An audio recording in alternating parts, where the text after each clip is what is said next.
Hey, Eric.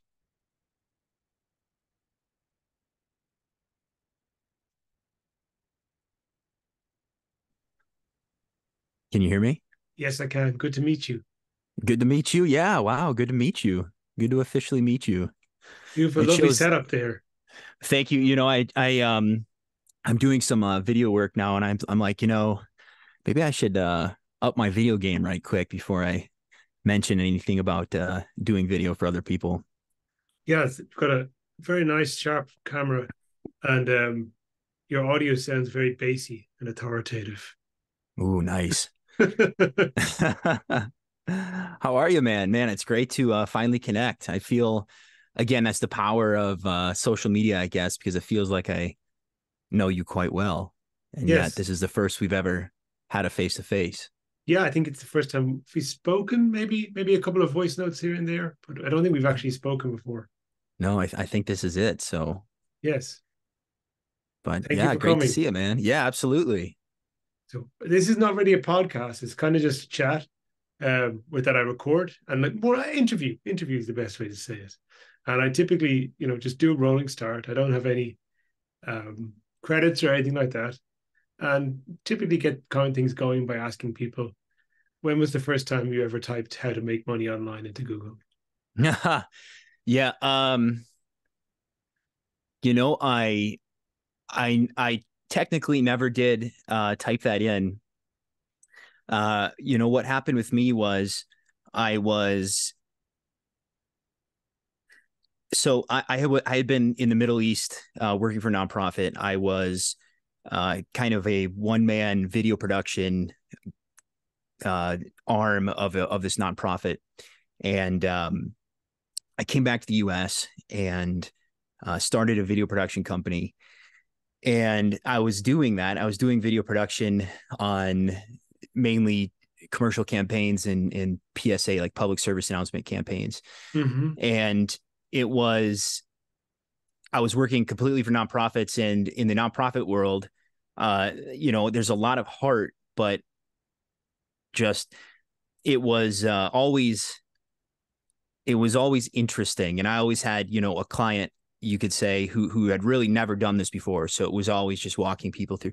And I was on the set of another thing as an actor because I just did like small little time local gigs on the side doing some acting stuff out in Denver.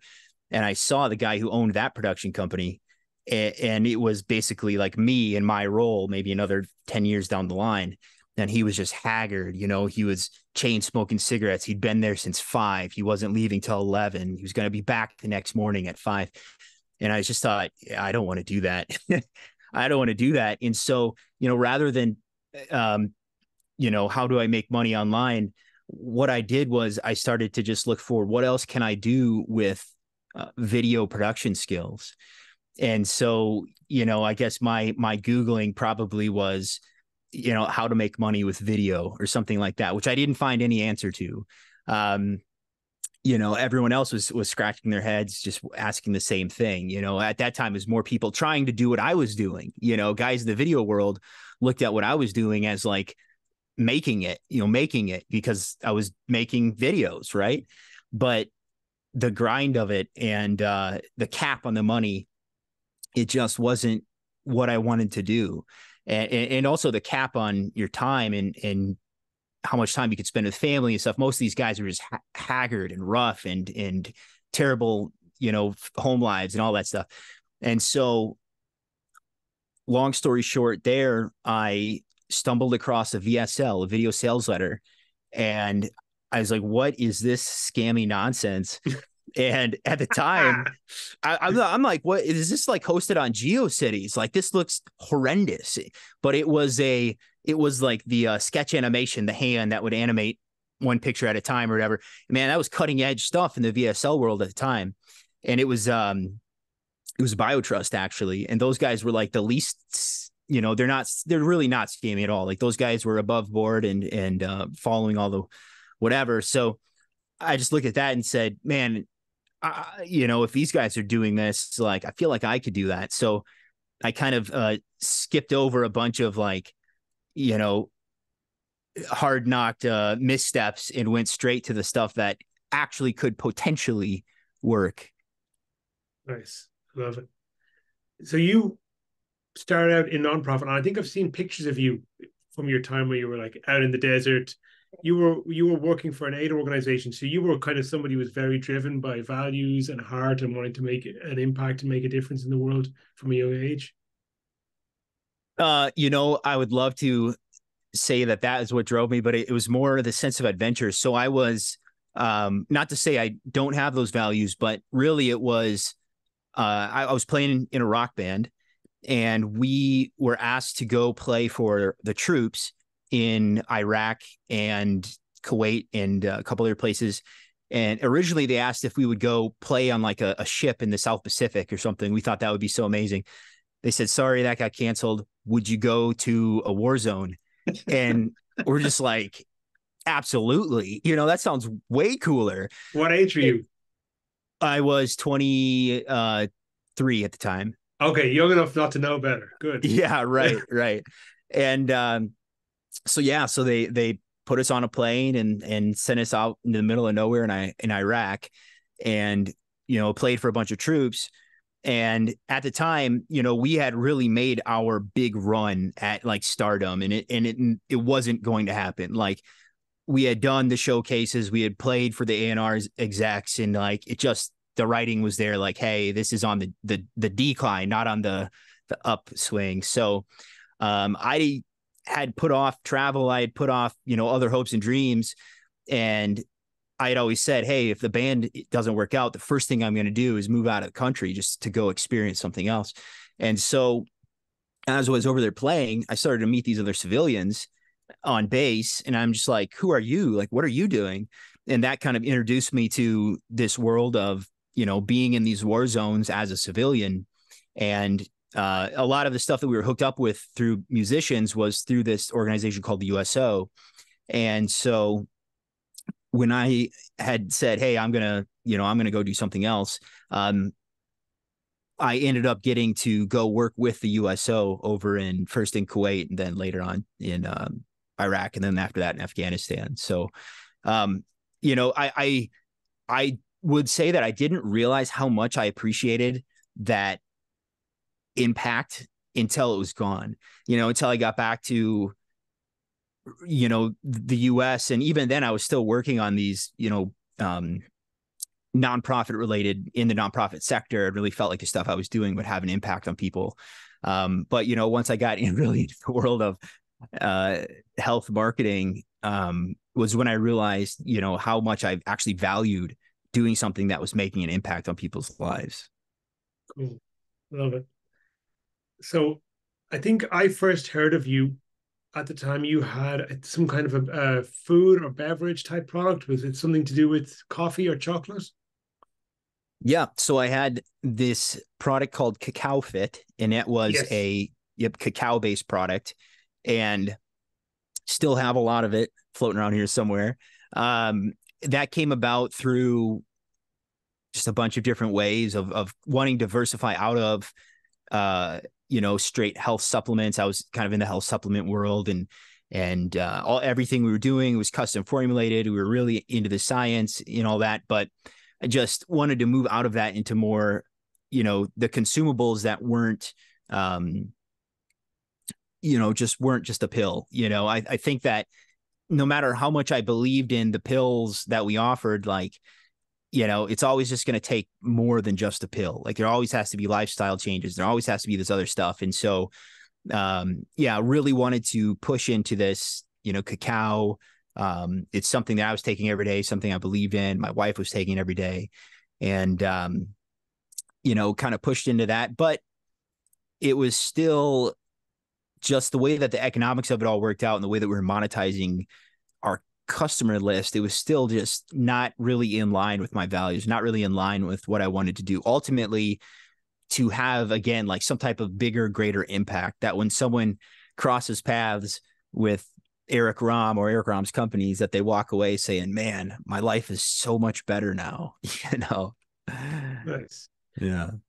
So in that intervening period between where you'd first kind of seen this BioTrust VSL and you actually had sort of launched and grown your own company, there had been a period were you always an entrepreneur, or were you kind of a jobbing marketer, or somebody who did client work and kind of cut their teeth in that way in the intervening period?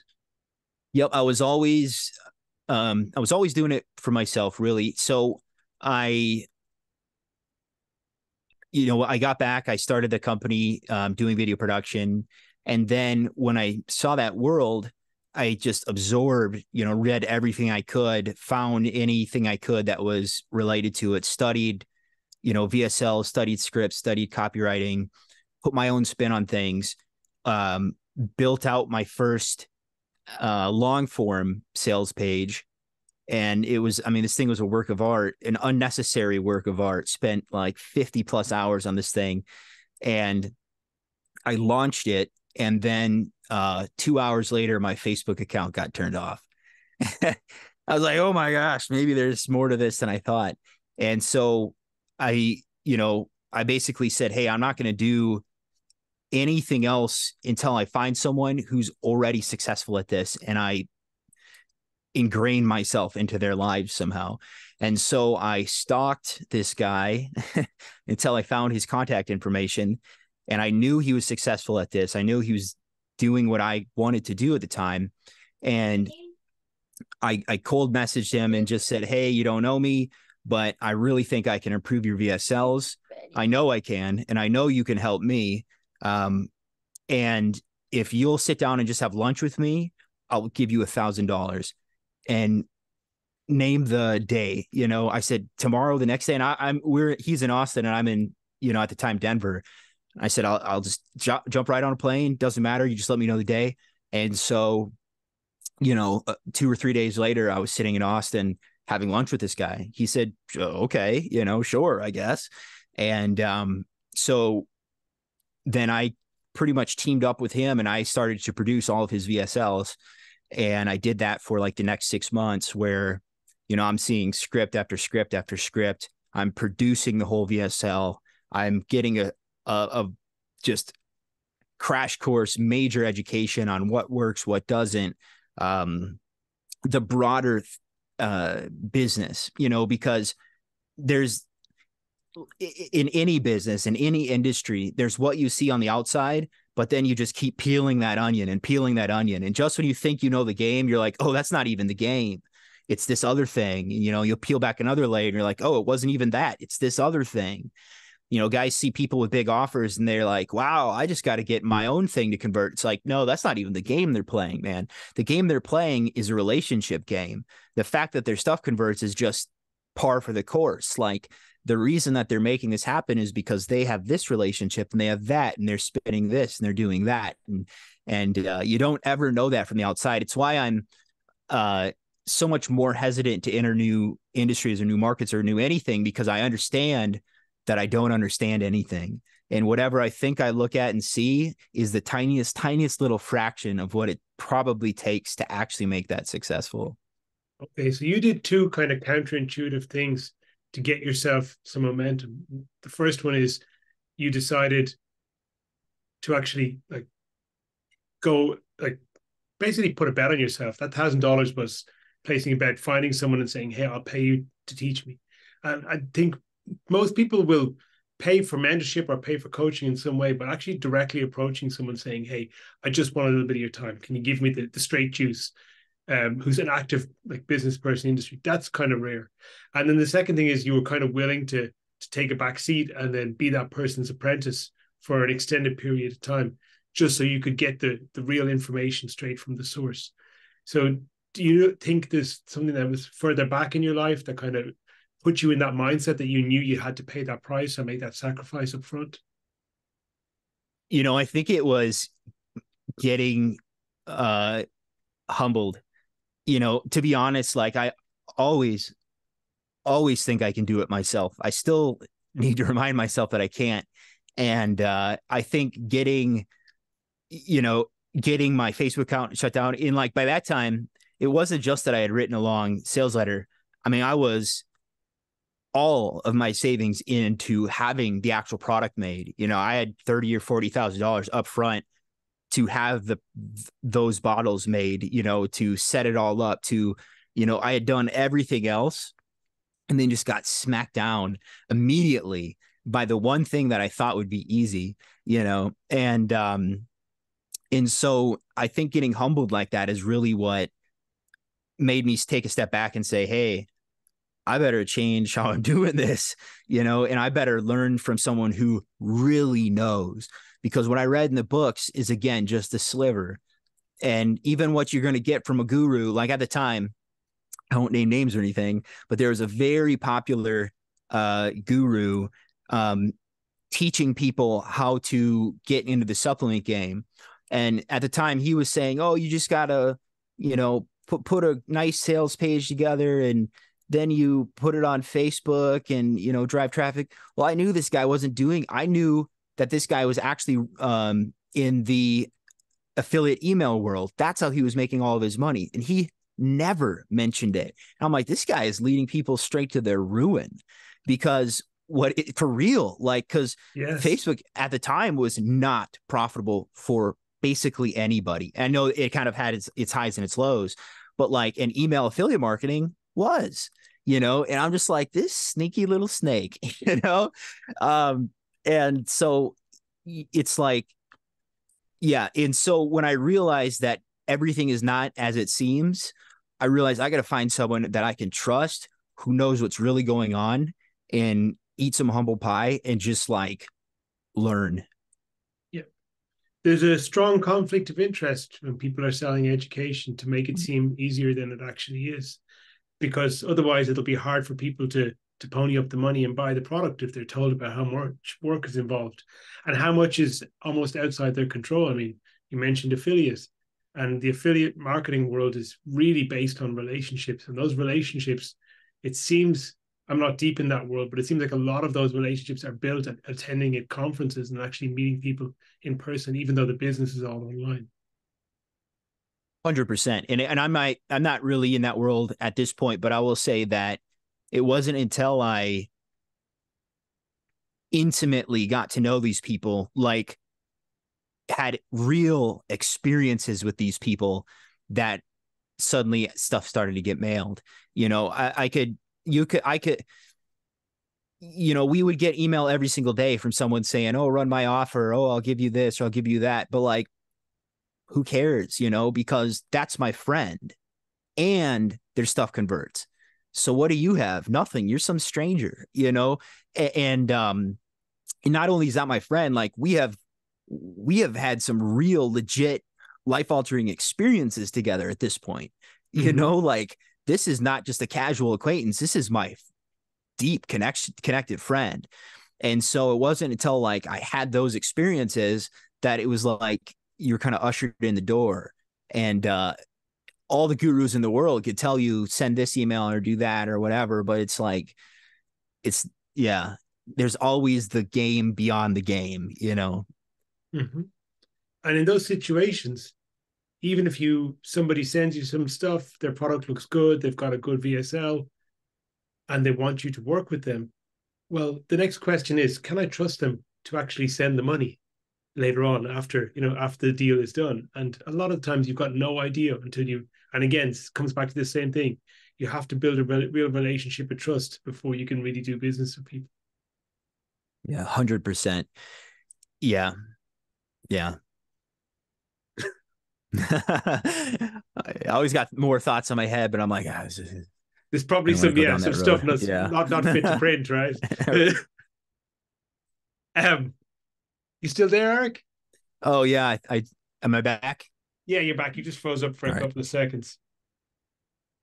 So you got to a point where, you know, as far as I can see, like you had built up a company, become successful, and then at a certain point in the last couple of years, I started seeing you do stuff about making musical instruments, and you've kind of gone into this next stage after being a marketer or offer owner to being a kind of an artisan craftsman. So you want to sort of talk about that a little bit? Yeah. So, everybody's going to have a different line in the sand, and everybody's going to experience convictions about things in different ways. But for me, I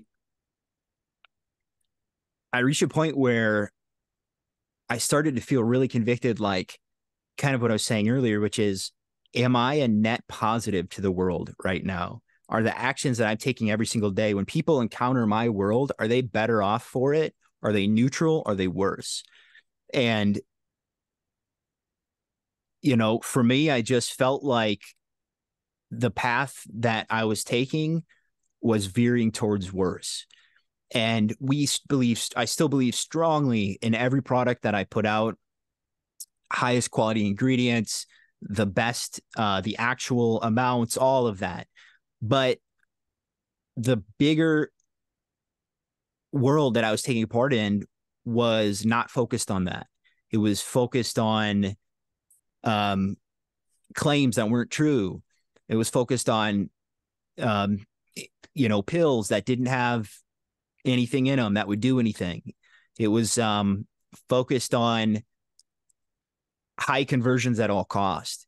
And the person who loses the most is that person who's already hurting, handing over their dollars in hopes that this is going to be the answer to the pain or the struggle that they've been experiencing for a really long time.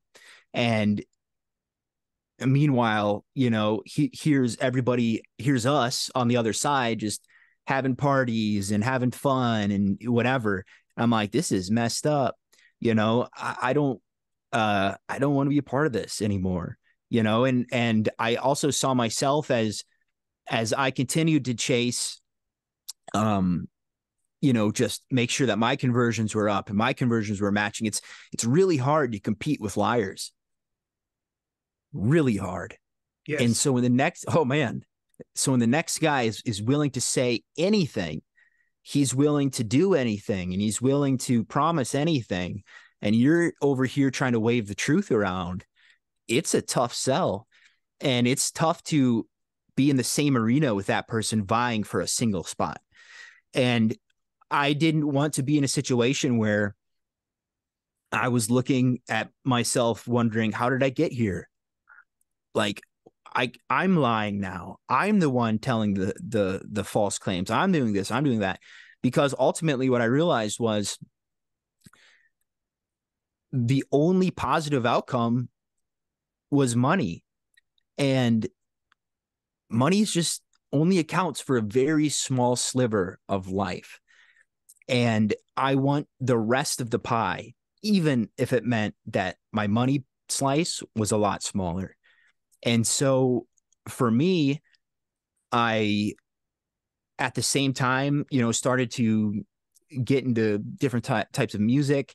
And I had this profound experience where I was really struggling with those feelings. I was really feeling convicted about all of this stuff.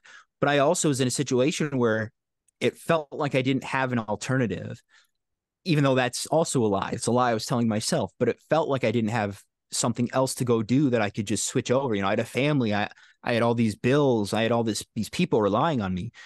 And under that stress, a good friend of mine was getting married. And so we had his bachelor party up in the boundary waters of Minnesota, which is this amazing stretch of chained lakes that you go up there with no communication. You portage canoes just out in the middle of nowhere. So you canoe up to an island, and you carry your canoe up over your head, and you cross that island. You go until you're way deep out in the middle of nowhere. And at the time, I was living in Telluride, Colorado, and the local town Santa Claus, he had given me this old wooden flute. I don't have it around, but I didn't play the flute. I was just like, oh, that's neat, And so I thought that was a fitting accessory for a hike out in the woods. So I tossed it in my pack, and I get out there, and I'm around, people that truly care about me, that I cared about, people that I've known since I was in high school. And the fire's dying down. It's the end of the night. And I thought, oh, I had that flute. Like, let me pull it out. So I pull this flute out, and I just don't know how to play, but I just blow into it. And as soon as I blow into it, I hear this call, and there's this loon, which is this North American, well, it's a bird. I think it's worldwide, but it's this beautiful bird sitting under a full moon in this still water. It calls back to me. It was, I was like, whoa. I play He calls, I play, he calls. And it went on like that for like 2 hours. And it seems like whatever, but it was world shattering, because in that moment, it was like, I realized that whatever, not only did I feel like more convicted than ever, but I realized that whatever limitations I was trying to convince myself I had on making a change were non-existent. So at that point, whatever, a couple days later, we get out of there. I go pick up my wife. She's at my in-laws in Minnesota. And I pick her up and I say, hey, I'm shutting down the company. We're moving to Minnesota and I'm going to learn how to play this flute. I love it. What did her face look like at that moment? She's just like, what did you do out there? How much DMT did you smoke? Right. Exactly. Do I need a blood test here? Like, what's going on? Do we need to go to the doctor?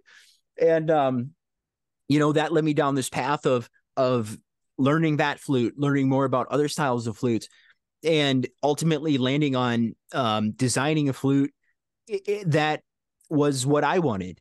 And at the time, it was just strictly for myself. And I played some stuff on social media. I had some TikTok videos go. I had one TikTok video just go mega viral, like 1 million plays. And all these people coming out of the woodworks, like, I want one of these. I want one. And I was like, yeah, I'm not a flute builder. At the time, I was still not sure what I was going to do. Right. But it just felt like I was being handed this other opportunity. It's like, hey, that profound experience you have. Well, other people want a part of that, And so I've got one here. So I ended up making these just really cool flutes, made out of copper. I'm not trying to sell you on a flute or whatever, or sell anybody on a flute, but just want to show you the kind of cool thing is, they're made out of copper. The colors and stuff, there's no paint, there's no dye. It's all natural patina process. And so once I had kind of a repeatable system, I realized, hey, I could make these for other people. The first couple I made took like hours upon hours, and I was like hand filing stuff and all that. And so I thought, okay, well, let me just test the waters. I released 10, they sell. I released another 10, they sell. I released another 20, they sell.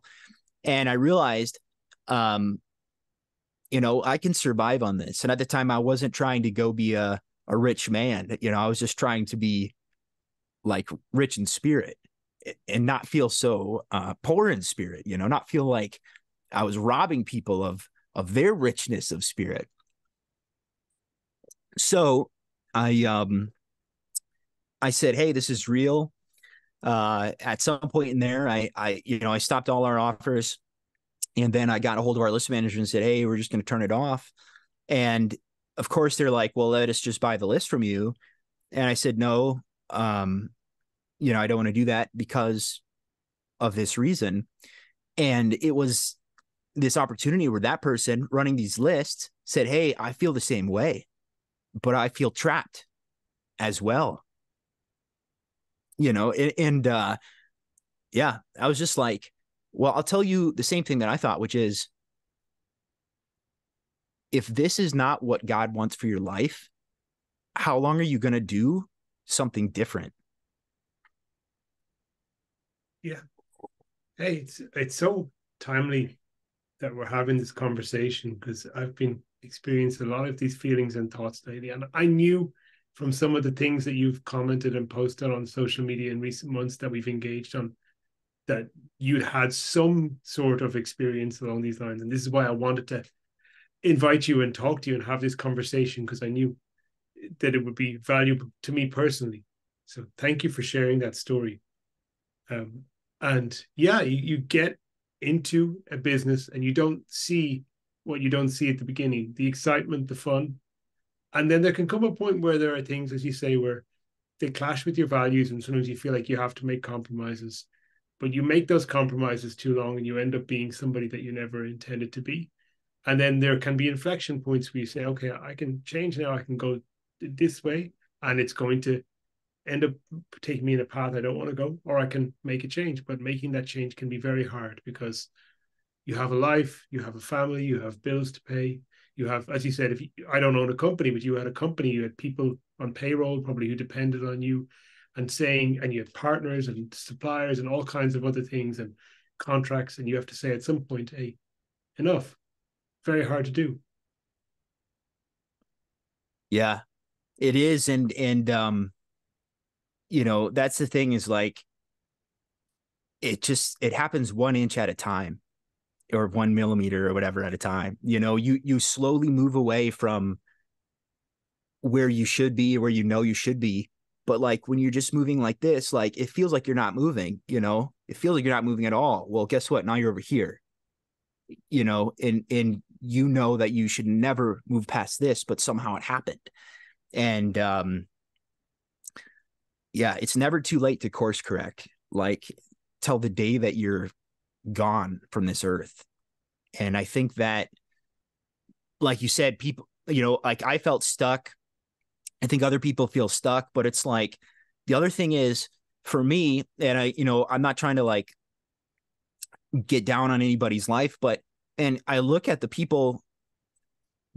success stories. I'm like, these people are successful, maybe because I really don't know their finances. There's a lot of, not truth telling around that too, but maybe they're successful and financially, but man, the rest of their lives are in ruin, like, everything else is falling apart, but hopefully they're getting some type of financial payout from this. And it's like, again, like, not to be over religious, but it's like, is God going to bless me in something that I know is wrong? No. And so what's my life going to look like outside of that blessing or favor or whatever? It's not going to be good. And I saw the fruits of that. I saw it again and again, little cracks just spreading through every other area of my life, all in the hopes or the promise or whatever of a little bit of money. But the thing is like, I had coaches and stuff, and I'm like, I'm not really even motivated by money. Like, the closest I could say I was motivated by money was just to kind of win the game, whatever the game is. And the game seems to be rated by money, the game that I was playing within that industry. And it's like, I didn't grow up rich. I grew up pretty poor. I'm way, even when I had my video production company, I was already rich compared to what I grew up as. So like, what is another $50,000, another whatever? What is any of that? It's really nothing. And yeah, so kind of once I had to really just get knocked alongside the head, because, you can know it, but, I had to have a loon tell me from the water, like, to really understand it. I love this. So nowadays, with your making of flutes, I mean, it's still an artisan product, right? It's like they're custom made in small batches. This is not a factory process. Yep. It's still me making small amount at a time. What I'm about to do is I just made a different version that I can make still, myself or with a little bit of help locally, but I can make a lot more of them. My desire is to open. The whole point of this title of flute is to bring the ability to play music to people who don't maybe feel like they could. I've shipped these all over the world. I've shipped them to professional composers, professional musicians as well. But I've also had people who have never played an instrument in their life pick this up and start to make music that they connect with in a deep way. And so, right now these are $500 to $1,000 a piece. And that's a big price tag for people to just take the jump to say, I've never played anything either. Let me throw down $1,000. So it's really been on my heart to try and do something where people can enter that for way less than that, can just take a chance and, just jump into something that's new and not have it break the bank or not have it, be a huge significant investment. And so that's going to be coming out in the next month. And with that, I'll be able to, utilize some of this marketing acumen that I've acquired to, go cold to Facebook traffic or go cold to whatever, and try and bring the copper flute to more people. Amazing. Were you shocked by how popular something like this that was? It's, I mean, because music is okay, there's a small core of professional working musicians out there in the world who can appreciate these kinds of handmade instruments. But more broadly, this is a kind of hobbyist thing, right? This is people play music for fun. They play music with their family. They maybe have a local bar or pub they like to play music in, or they just like to play to relax on their own time. So were you surprised by, hey, there's actually demand for this for a very niche hobby? Yeah, I was quite shocked. And I think everybody is shocked, because one of my favorite things is when people ask me what I do and I say, oh, I make flutes for a living. They Brilliant. literally laugh because they assume I'm joking. And, then their next question is exactly that. Like, I mean, do people buy them, or, it's continues to amaze me every time I make some flutes and then people buy them up. It really is surprising, but I think that there's no more demonstrable magic, in my opinion, than turning like the air that you breathe into music. And when you blow into a flute like this, when especially specifically flutes, the oldest known instrument that we have a record of. Maybe people were banging on things, calling it a drum prior to that, but we have, old bone flutes that are just incredible amount of years old. And there's that magic of just breathing out this breath that gives you life and having it just go split into music. And I think it connects with people on such a deep, visceral level that people who even never thought, oh, I should start to play the flute, have come across my videos or videos of people out there with copper flutes and said, what is this? I want it. I don't know how to do it, but I've got to learn. In the diversity there from all walks of life, young, old, just all kinds of different backgrounds, has been really, really surprising. It's great to hear you talk about this. Like, you speak with so much passion and animation about it. How has this change affected you in the way you feel about life and work? Yeah, to go back to the concept of favor or blessing or whatever from our creator, from the power that is bigger than ourselves, it was like instantaneous. It was like when I removed the chaff from my life, it's like my wheat doubled. And even from a financial perspective, as things started to flip over, there, obviously it wasn't quite the same, but it wasn't like just getting hacked off at the knees. I mean, a company is a really expensive thing to run. Yes. And it can bloat up really fast. And if your sales start to go like this, even a little bit, all that bloat can just consume you. And so, to see that shift and to have the stress, the unnecessary stress taken off my plate completely, but then to have the moral stress taken off my plate completely, it's just left me with a big old stress-free plate of happiness, or of passion and contentment. And all the mental energy that used to go into juggling, terrible spiky balls that were on fire, now goes into like thinking about, how can I improve my life? How can I improve my products? How can I give back more? How can I put smiles on people's faces? It's changed my whole attitude. My family life has done like a 180, like drastic improvement in my general happiness. When you're discontent, I find, like, especially like as a married man, man, when I'm discontent and I'm just in a bad place mentally, I want to throw that off to, anybody else that I can, right? Especially when I'm just not in I'm not in a good spot anyway. And so I would feel like, I'm unhappy with myself, but now I'm going to take that out on anyone else. And the closest person to me is going to be like my wife, right? Suddenly I'm nitpicking everything about her, and that she's just like a victim in all this. I find that when I'm happy with my own life, when I'm content with the fruits of my labor, I realized, man, my wife's amazing. My wife is great. And she put up with all that, And so not just even in my work life, it's like kind of the same way that a bad work life would splinter its way and get its little fingers into every other area. This good, positive work life, this feeling of being a net positive of the world has just put its like happy little tentacles all out into every other area of my life. And it's profoundly positive. Love it. Thank you. This was the conversation I needed to have this week.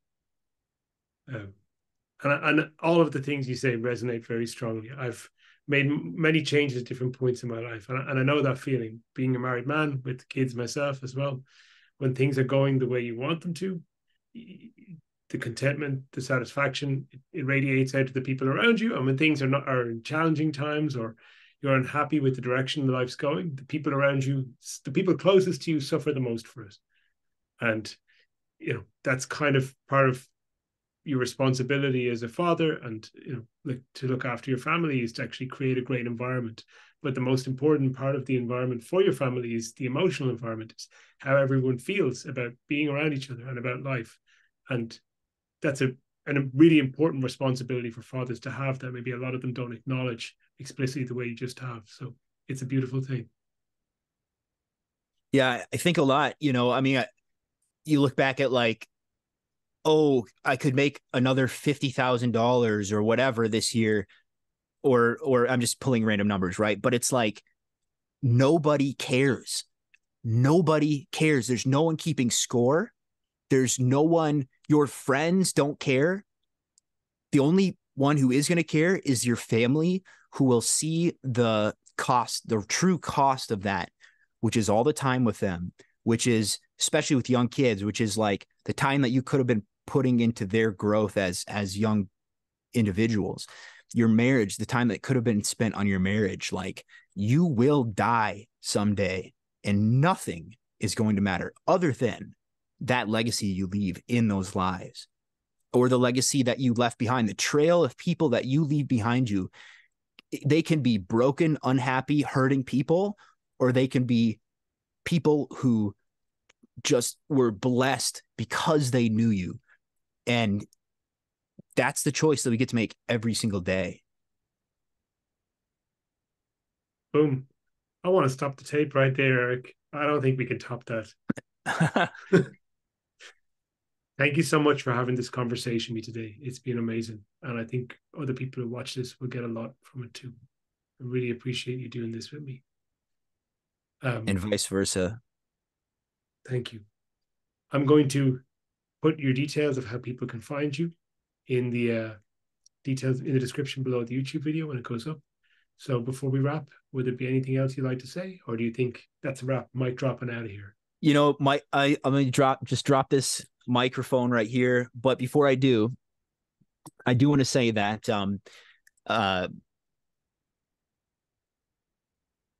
not really related to this, but one thing that I am doing now is what I really did crush it. And the reason that even in spite of my own shortcomings, I still had a lot of success was because I really just did do video much better than anybody else.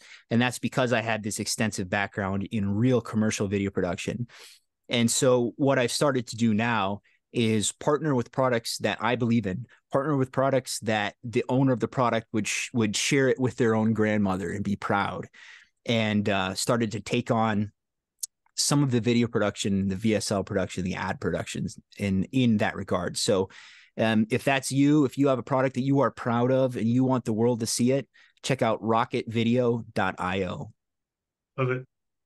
Yeah. It has to pass the mom test, though. Yeah, exactly. Has to pass the mom test. So if it doesn't, watch the rest of this video again. Amazing. Eric, thank you once more. Really loved this conversation. You. And I'm going to stop the tape right now. Appreciate it.